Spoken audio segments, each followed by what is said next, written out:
DEF CON is the biggest hacker convention of the year. It's a place where thousands of hackers come to hear talks, to demonstrate their newest hacks. It's actually a place that's so dangerous to be on the internet that they tell you to turn off the Wi-Fi and the Bluetooth on your phone. And they tell you not to use the ATMs too, because those could be hacked as well.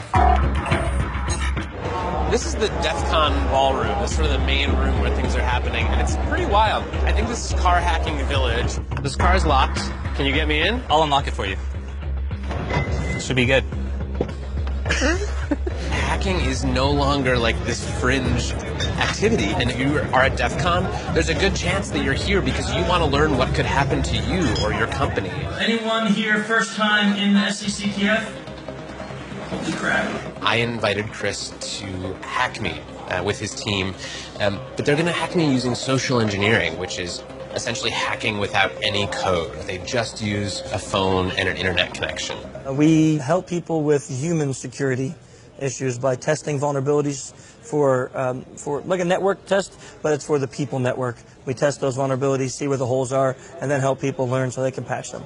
Can we try some of this? Can we try some? Yeah. See if it works? Yeah, we probably could have our star visher here make some phone calls as Let's do it. Sure. Do you want to do a sample phishing call? What's phishing? Phishing is voice solicitation, and basically what you do is you use the phone to extract information or data points that can be used in a later attack. Let's do it. Who are you going to call? Maybe I'll call your cell phone provider Okay. and see if I can get them to give me your email address. I bet they're good. I bet they have my back. But yeah, go for it. I'm going to spoof from your number, so it's going to look like it's calling from you. Okay. Hi, I'm so sorry. Can you hear me okay? My baby, I'm sorry. my husband's like, we're about to apply for a loan and we just had a baby and he's like, get this done by today. So I'm so sorry. I can't call you back. I'm trying to log into our account for usage information and I can't remember what email address we used to log the account. The baby's crying and can you help me? Awesome. In just 30 seconds, gmail.com? Jessica gets my personal email address. Now, if I needed to add our older daughter on our account so she could call in and make changes, how would I need to go about doing that? You would have to send me a secure PIN through a text message? Yeah, well, the thing is, I don't think I'll be able to receive a text message if I'm on the phone. Shh. Oh, I'm not on there either? So I thought when we got married, he added me to the account. Okay, my Jessica uses my girlfriend's name and a fake social security number 5127. to set up her own personal access to my account. Wait, I'm sorry, so there's no password on my account right now? Can I set that up? She even gets the support person to change my password. Thank you so much for your help today. So she just basically blocked me out of my own account. I'll get her fed after this. All right, thank you.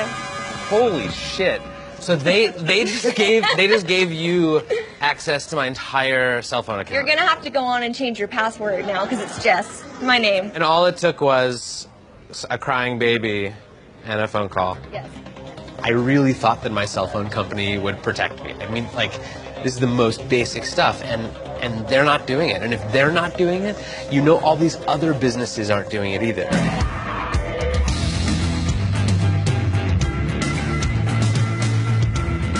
Anyone with a phone and an internet connection can do social engineering. But I was curious, what can a hacker with serious coding skills do? Well, DEF CON is the world's biggest hacking convention. It's hacking everything. Hacking social, hacking hardware, hacking software, hacking various systems. I asked Dan Tentler, a well-known security researcher, to turn all of his firepower on me. I did get into quite a number of things that I found.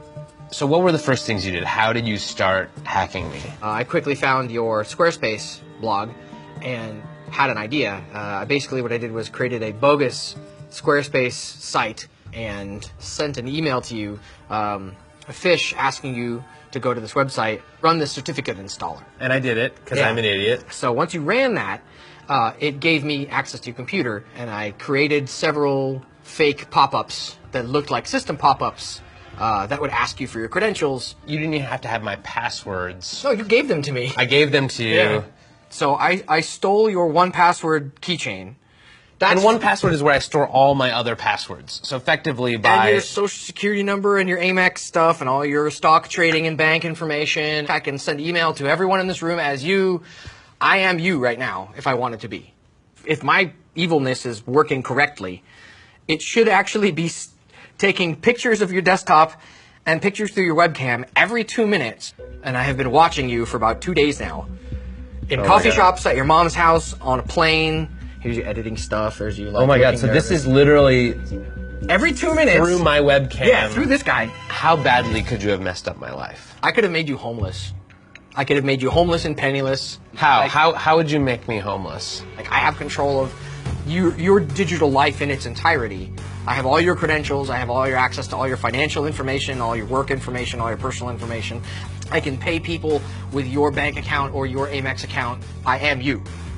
I can fully impersonate. Like, the only thing I couldn't doctor would be like your fingerprints. This is like as bad as it gets. It's ridiculous. Yeah, it's bad. So it turns out that Dan Tentler is very good at his job. I mean, he hacked the hell out of me. He got everything. I mean, frankly, I want to take my computer and throw it into the deepest part of the ocean, and I want to become a hermit, and I want to never touch a piece of technology again, because holy shit, that was everything. That was the keys to my entire life, and he just pulled them out of his pocket. But even if I keep my passwords and my bank accounts safe, I could still be in danger from hacks. Because with factories, power plants, and other major infrastructure being controlled by networked computers, the world itself is hackable. I'm going to meet Marina Crodofil. She's studying hacking chemical plants. She's thinking about what happens if hackers decide to go after infrastructure. But this is the kind of hacking that could really ruin, like, an entire country. So, let's just say like a nuclear power plant could have a big accident, and they think our machine just malfunctioned, our safeguards didn't work, but it's actually someone hacking. Yes, but the worst case scenario, if it will be incompetent or unskillful attacker who does not understand what he's breaking in, and that they will do something with a large or extensive collateral damage. But probably most scariest is hacking the satellites, because now everything navigates with a GPS. So basically, even the huge oil tankers in the sea, they're completely navigated automatically by the signals from the satellites. So by simply disrupting the satellite signals, you can lose the entire tanker, and or the aircraft can collide. There's almost too much for me to worry about here. I'm almost just sort of numbed. People keep telling me, oh, this could get hacked, and that could get hacked, and this other thing could get hacked, and oh, chemical plants could get really hacked. And at some point, like, I've got to get out of bed in the morning. So I have to find a way to make myself feel a little bit better about all of this.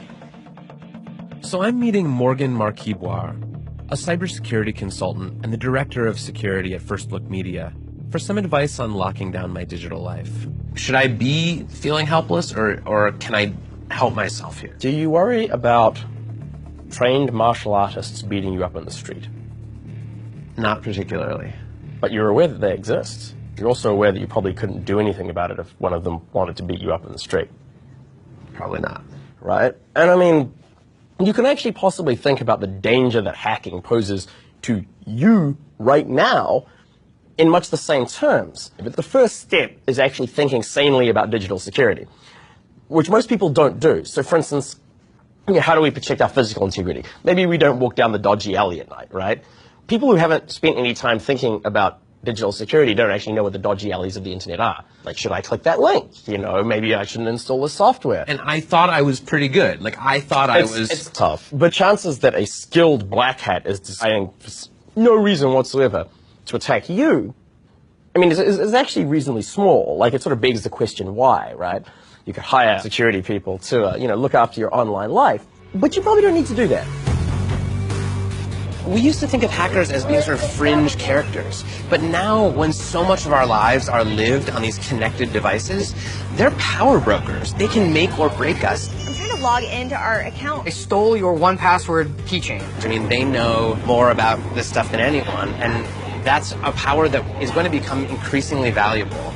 We need to know where our flaws are so that we can be safer. And I think the best thing to do is to enable them to help us rather than shoo them away. Do you guys have any of those little things that you put over the camera on your laptop? Paradoxically, I feel more secure now than I did last week, because now at least I know what I have to fix.